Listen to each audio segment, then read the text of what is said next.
Hello, I'm Karen, and this is where I left you off last time. We'd just done the I did it in the white just so that I could show you how to actually join together. So now we're actually going to begin the border of our blanket. Okay, so the border, this very first row, is done exactly the same way as that we've actually been doing the granny squares so far. So I'm just going to do this here. I'm going to do my magic loop, or my slip knot as it is, and put that onto my hook and start off in the corner just like you did with all of your squares. So we're going to wrap our yarn over, come through, and we're going to do either a double crochet if you're in America, or a treble crochet if you're in England. And remember, hold on to your knot just to make it easier so that that doesn't become tight as you work. So that's your first one. So it's 1, 2,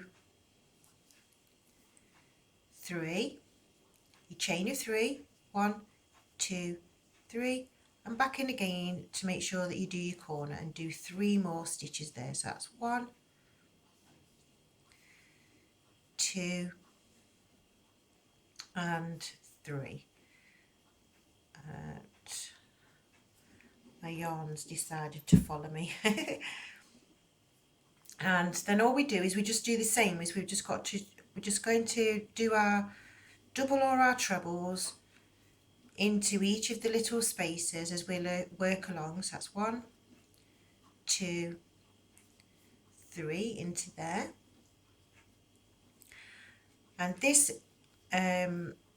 by doing this black border here, this is going to create part of the illusion, so that I'm just going to stop a minute. So as you see, what's happening is how you've got the 2 pieces of black together there. You're making your second row of black, so that this is going to then make this be this symmetrical pattern. So I'm just going to, because I want to share with you as well, you see, because you have to make sure that you do, into these corners here where you've actually joined together. It's just going to be, I get those 2 pieces of yarn and tuck them over to one side, so they're going to get tucked in. But I still sew them as well. But I'm just going to show you what happens when you do these 2 pieces here. 1, 2, 3. Just so that we're all on the same wavelength with seeing what's happening with this pattern. 1, 2, whoopsie daisy, and 3, and then just move over to this next one. 1. I've actually tucked my yarn that I didn't want to tuck the yarn a second time. I'm coming back, I'm sorry. I'm just undoing that one. I want that yarn to stay down at the back there because I want to sew mine in. I don't want it to leave 2 strands across the top of that piece there. So I'm undoing that, and we're just going to work into here. 1, 2, and 3. Now as you're doing all of your work, we've got this so that you can see it. These are all getting this nice hole in between. Just the let me get my other piece in white just so you can see what's happened. There, look. As you've come along, you've got your little holes that are visible there. But then when you get to this point here, the hole there is not so visible. Okay, so I'm just letting you know that that will happen. That is perfectly normal. Don't worry. You are supposed to do 2 stitches just there. That is correct. That is what the pattern actually says, and the picture that they've actually got that accompanies the engraving that's in the book, it does show you that that is right. So And I say is I'm trying to make this be as close to the real thing as I possibly can. So it's a very involved blanket. Say, and the person whoever did do this blanket in the very first place and designed it was obviously very good at crocheting and at sewing, because you needed both skills to be able to do this particular blanket. This is one that you really can't get away with not being able to sew. 1, 2, 3, and there's so many different ends as well that need to be sewn in the process.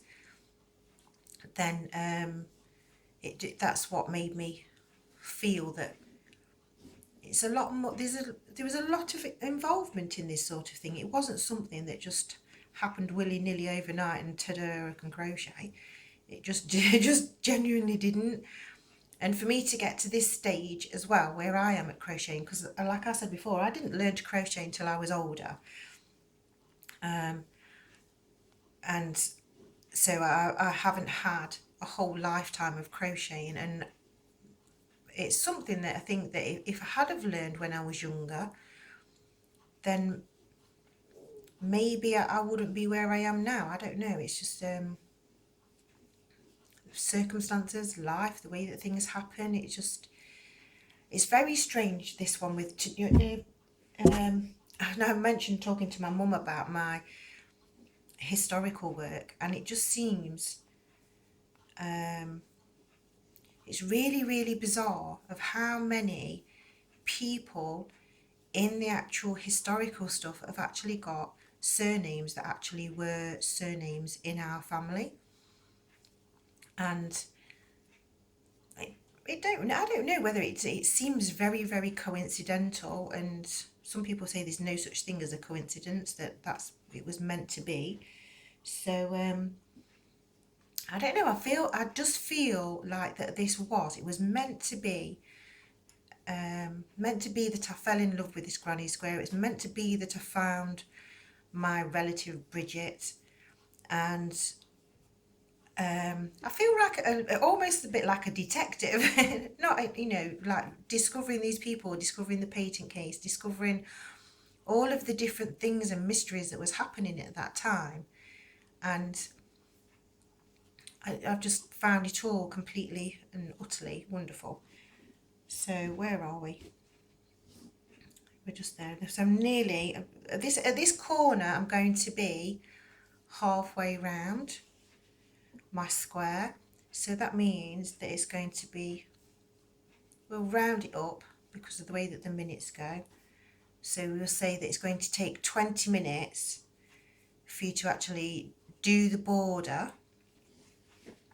just this one row of this border. Okay, because remember, we're adding all of this up. I've actually worked it out. I'm not going to say it right now because I'm on a corner. 1, 2, 3. Never stop on a corner. Always keep on going. I don't know why. I've always been the same with that with my granny squares. That I never ever stop on the corner. If I'm interrupted, I always needed to move on to the next space along, just so that I felt that I was in a good position to leave my work. But I'm just going to check my piece of paperwork. Yes, on my paperwork, I worked it out that if you know when you've got your double bed, if your bed is just the flat top of your bed, not dangling down the sides in any way, shape or form, just to cover just the top of a double bed, I worked it out that I was going to need 280 of these squares. And if I wanted it to dangle just this much down, so only these 4 squares, if I wanted it to dangle that much down, I was going to need 396 squares. And just to crochet just those squares, not doing any of the border, it was just the squares because that's where we'd got to previously, I worked it out, it's going to take 99 hours to be able to do that. Now, this is where I can see that when they was working in the factory, if you'd got 99 girls all crocheting one square each, then the blanket obviously would have been created a lot faster. Not that they made blankets in those days anyway, but I'm just saying, if you did a team effort, it can be made a lot quicker. But it still means either everybody's got to do all their own little bit of sewing in each, or I think the way that it worked in the Victorian days is that you had people doing different little jobs. So if you was good at sewing, you just did all the sewing in of the sewing of the ends. If you was good at like doing like obviously because the embroidery as well, you'd be doing embroidery. Yeah, it's I found the whole journey and everything a fascinating thing to be able to do. And I really appreciate everybody that's come along on my journey with me. It's just, it's lovely. And I say it's lovely that Dr. Potter has agreed that he's going to support looking through my evidence. And there is one more thing. It's this, I noticed that I thought, oh, there's one thing that he might actually say, but what about? And there is, in the historical references, there is a reference to Elizabeth Grant, and she, what did she do? The memoirs of a Highland lady. 1, 2, 3. And so she was Scottish. She was born in Edinburgh. She actually was raised in London, spent most of her life there, and then her parents decided to retire back to Scotland in 1812, and she wrote some memoirs, and in the memoirs she includes what they say is that she said that she was doing shepherd's knitting. Now I've actually been and I've read the book so that I can actually see which part it is. Now chapter 10, which is the part that it's in, is an additional chapter because she's actually already gone up to 1812, so to backtrack and go back to 1812 again seemed a little bit weird. But what she actually says, I know, is a complete and utter fib. I'm sorry, but it is a fib. Because she says it was one of her relatives who was married to a colonel, and she was also called Mrs. Grant. What she actually says that Mrs. Grant knitted, and she called it shepherd's knitting, and she was doing it with, are you ready? She was using a broken tooth, or tooth from a broken tortoiseshell comb. Now, if anybody else knows about history and about a tortoiseshell comb, you'll know what I'm talking about. But for those that don't, do you know, all the ladies out there and probably some gentlemen, you'll see this, you see a little comb, which is, it's only about this big, the whole, you know, and then the teeth on it are even only about this long, but you can just sort of use it just to slip in your hair, just to hold your hair into place. It was that type of thing. Now, she was apparently, it says that she manufactured the hook out of one of the teeth of the comb, and she was crocheting as fast as her hands could go, but she didn't call it crocheting, she called it the shepherd's knitting, and she was knitting with her homespun yarn on this little tiny hook. Now, anybody that has actually looked into home spinning yarn knows that when you try and spin a yarn, you can't get an even strand of yarn, not till you're really experienced. And even when you are really experienced, you still get some lumps and some bubbles, and the yarn honestly is going to be thicker than this. So if your yarn is thicker than this and you're trying to use this teeny tiny hook that she's apparently made out of a tortoiseshell comb, I'm sorry, that's just going to be an impossibility. You can't do it. No matter how good a crocheter you are, you wouldn't be able to be whizzing along. You'd always be catching your yarn on the bobbles, you'd be pulling threads on it, because if you imagine that teeny needle, I mean, and it is small, it's like I say, it's just, it's the whole thing is this long. You wouldn't be able to sit and crochet with just this little tiny piece of comb, and also the chances are that it would snap while you're trying to actually work. So know that that bit's not true. And also the memoirs was actually written, because she does state, because obviously I've read them, and the memoirs are written after the event, because she mentioned things like things that, what does it, the wording, I'm just going to get my piece of paper, because it was the comment of it was, those were not railroad days. So obviously the train hadn't even been invented at the time that she was discussing, but she knew about the train because she was discussing the train. And she actually then married, because she I guess she's in Scotland and everything, but what happens is she marries a colonel herself while she's in India, and then he inherited a property in Ireland and they moved over to Ireland in 1829. Now we already know in 1829 Charles has already set up his factory, so there is no way that she's in any way responsible for this, because if she was, then when she does her new memoirs as Mrs. Smith, Elizabeth Smith is what she then becomes, and she's done her diaries, then she would mention it in there, and she doesn't. She is she's quite mean, quite rude. She thinks that she's like, you know, she's doing the best thing for all of her tenants and going through the famine and everything and supporting them by making them stew and stuff like that. But then she's rude when she talks about them. It's almost like she goes to them to be nice, but then she comes back home and writes in a diary, and she's rude. She's rude about them. She's not very nice in the comments that she says. And I've only read little snippets of the 1840s to 1850s version, because you can't access the complete version of that online. So I just found that it was just all, I don't know, I just found that she was rude, and I'm sorry if you're going to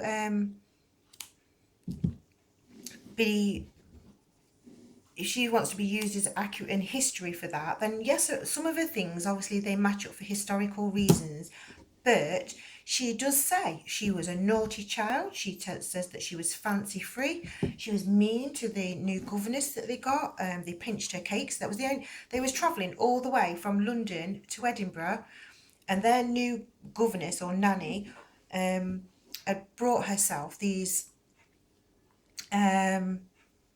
cakes to be able to look after herself on the journey. I've lost my needle. They brought herself these cakes so that she'd got something to eat, and the children, they pinched her cakes, so this nanny had nothing to eat. So yeah, I say she was just very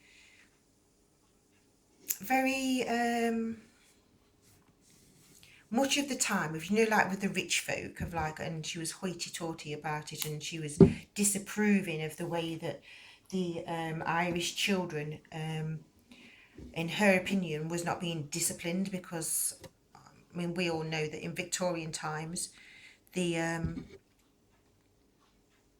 there was very strict in England, but for the Irish children they was allowed to be more freer, and they was on a farm, they was running around, and honestly, if my kids lived on a farm with me, I'd let them run around, because you would get rid of them, so get rid of all the energy so they go to sleep at night. So yeah, she was a very opinionated woman, and I just personally think, and also we have to remember as well that when the memoirs was actually published, they was originally, the very first ones was published in 1898, I believe, and she'd already died at that point, because she died in 1855, and the people that published the diaries was people that came along, and then they was all edited, so you can't use that as a factual piece of evidence. So as much as people might want to say that she said in 1812, actually no she didn't. There's a chapter added in which is between 1700 and something and 1813, and it's inside there. Now, of all of the other things, the way she describes things, it just seemed to be very, very interesting to me anyway, that she went on about this. There's just this one little paragraph, and it made me wonder whether that was edited in at a later time, so that cannot be submitted as factual evidence. Anyway, there we go. It's taken me 20 minutes to be able to sew in all of the ends and to be able to make this outside border. So we'd already got our 2 hours to make 4 squares. So it's 2 hours and 20 minutes to get to this stage. Okay, so on the next video I'm going to show you how to do round 2 of the border. So thank you for watching, thank you for liking, thank you for subscribing. Bye for now.